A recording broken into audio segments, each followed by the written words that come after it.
Bismillahirrahmanirrahim. Assalamualaikum warahmatullahi wabarakatuh. Waalaikumsalam warahmatullahi wabarakatuh. Alhamdulillahilladzi ahyana ba'da ma amatana wa ilaihi nusyur. Asyhadu an la ilaha illallah, asyhadu anna Muhammadan abduhu wa rasuluh. La nabiyya ba'dah.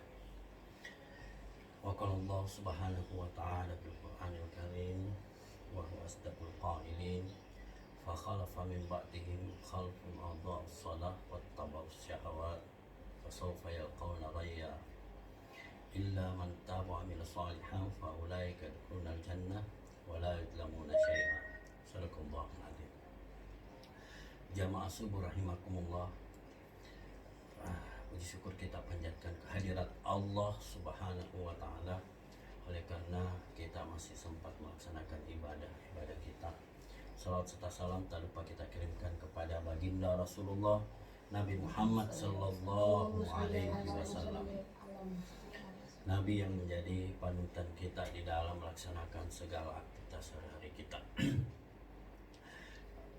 Insya Allah kita akan membahas tentang ancaman bagi orang yang meninggalkan sholat. Allah Subhanahu wa ta'ala berfirman di dalam surah Maryam, فَخَلَفَ مِنْ بَعْدِهِمْ خَلْفٌ أَضَاعُوا الصَّلَاةَ وَاتَّبَعُوا الشَّهَوَاتِ فَسَوْفَ يَلْقَوْنَ غَيًّا. Akan ada suatu masa nanti suatu kaum atau suatu kelompok khalfun adha'us shalah, mengabaikan salat, wattaba'us syahawat, mengikuti hawa nafsunya, fasawfa yalqawna ghayya, maka dia diancam dengan neraka al-ghayyu, ya. Illa man taba wa amila shalihan fa ulaika yadkhulunal jannah wa la yuzlamuna syai'a.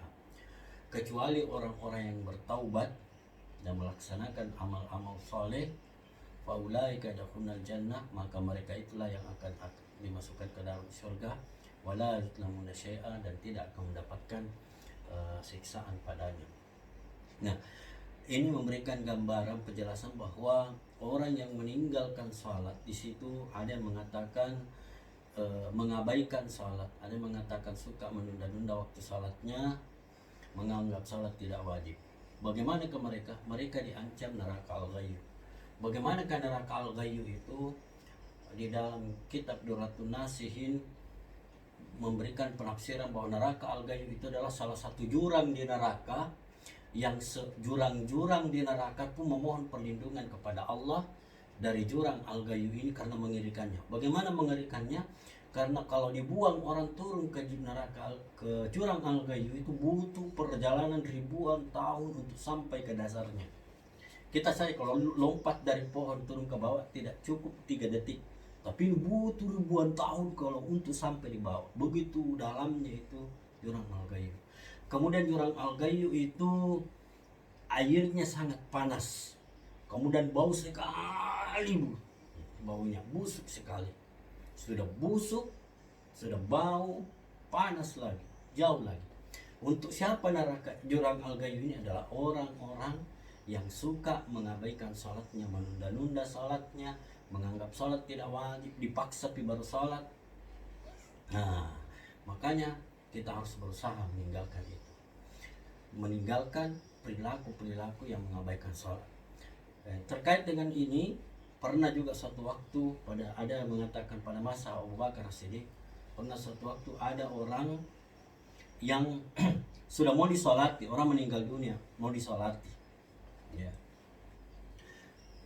Tiba-tiba sholat kain kafannya itu bergerak-gerak, goyang-goyang gitu kain kafan. Dikira mayatnya hidup. Pas dibuka ternyata itu mayat dililit oleh ular. Dililit oleh ular besar mencekik lehernya. Ya.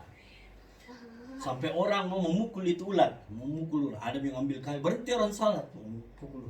Tiba-tiba ular itu berbicara. Ya. Asyhadu an la ilaha illallah, asyhadu anna Muhammadar Rasul. Kenapa kalian mau membunuh saya?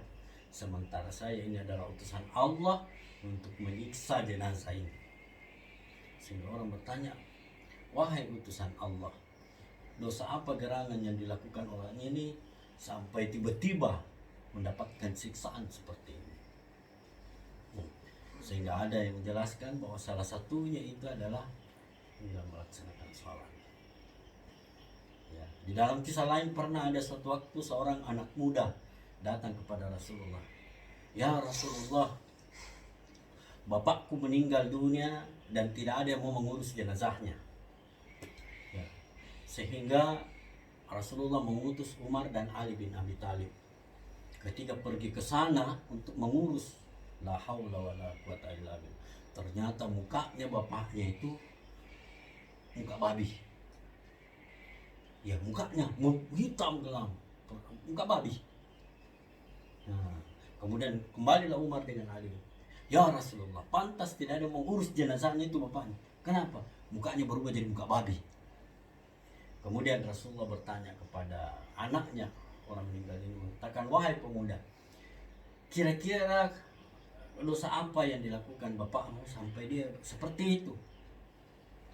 Kemudian anak muda ini malu-malu mengatakan, dulu bapakku semasa hidupnya tidak pernah melaksanakan salat padahal dia muslim.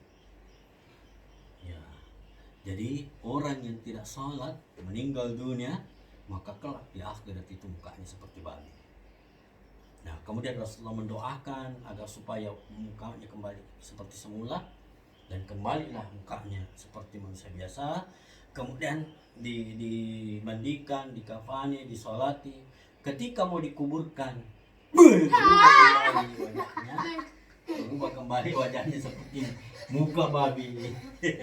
Bayangkan itu orang bermuka babi. Tapi karena sudah Rasulullah mengatakan lanjutkan. Ini pelajaran bagi kita untuk meninggalkan perbuatan yang mengabaikan sholat. Kemudian Allah melanjutkan, illa man taba wa amila shalih, kecuali orang yang bertaubat. Setelah dia bertaubat melakukan amal-amal saleh, faulaika yadkhulunal jannah, maka kita dijanjikan syurga. Bagaimana cara bertobatnya? Rajin melaksanakan sholat, tidak suka menunda sholat, banyak-banyak sholat sunnah.